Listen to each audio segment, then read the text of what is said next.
ফ্রান্সের কাছে হারলো ব্রাজিল, কিন্তু এই কোন ব্রাজিল রে ভাই? খেলা দেখে মনে হলো সাম্বার দেশ ব্রাজিল নয়, মাঠে নেমেছিল বাংলাদেশের গলিতে খেলা ফুটবলাররা। পেলে নেইমার দেশের শৈল্পিক ব্রাজিলকে তবে হারিয়ে গেল। বিশ্বের দুই পরাশক্তির লড়াই দেখতে মুখিয়েছিল ফুটবল বিশ্ব। আক্রমণভাগে 4 জন করে বিশ্বসেরা তারকা, দুই প্রান্তে দুটি দুর্ধর্ষ ফরওয়ার্ড জুটি। রোমাঞ্চের পারদ চড়ার কথা ছিল আকাশ ছোঁয়া, কিন্তু শেষ পর্যন্ত গোল এলো মাত্র 3টি।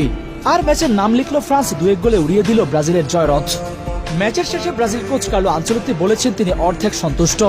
রসিকতা করে কেউ কেউ বলতে পারেন ব্রাজিল আরেকটি গোল করলে আনচেলত্তি বুঝি পুরো সন্তুষ্ট হতেন।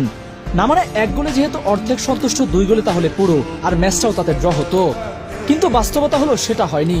ম্যাচের প্রায় শেষ 40 মিনিটে 10 জনে পরিণত হওয়া ফ্রান্সের জালে ভিনিসিয়াসরা গোল করতে পারেননি।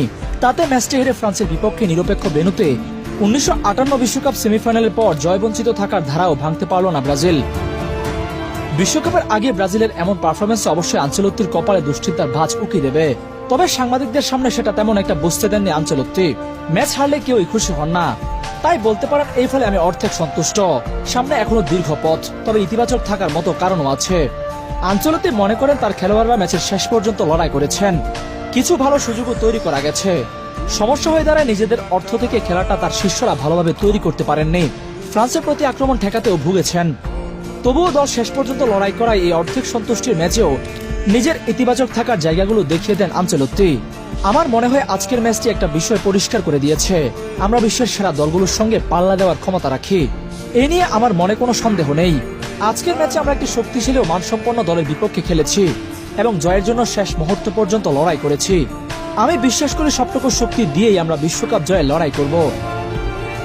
ভিনি পুরো সময় খেলেও গোল পাননি। রাফিনহাকে চোটের কারণে তুলে নেওয়া হয় 45তম মিনিটে। ব্রাজিলের এই দুই তারকার পারফরমেন্স তেমন সন্তোষজনক ছিল না। সাংবাদিকেরা এ নিয়ে প্রশ্ন তুললেও আনচেলত্তি পাত্তা দেননি। আমার চোখে অপূর্ণতা বলতে কিছু নেই। রাফিনহা ভালো খেলেছে, কিন্তু প্রথমার্ধের শেষ দিকে ওর কিছুটা সমস্যা হওয়ায় উঠিয়ে নিতে হয়েছে। সে সুযোগ তৈরি করেছে, বল ছাড়াও তার মুভমেন্ট ছিল ভালো। ভিনি সবসময় প্রতিপক্ষের জন্য বিপজ্জনক। সে গোল না পেলেও এমন একজন স্ট্রাইকার যে কোনো সময় গোল করতে পারে। দুজনের পারফরমেন্সে আমি সন্তুষ্ট। তবে একটা বিষয়ে আনচেলত্তি মনে মনে অসন্তুষ্ট হতে পারেন। জিলেট স্টেডিয়ামে 65,000-এর বেশি দর্শকের মাঝ থেকে নেইমার স্লোগান তুলেছিল ব্রাজিলের সমর্থকেরা। জাতীয় দলের বাইরে থাকা কাউকে নিয়ে এত গুঞ্জন স্লোগান কেন?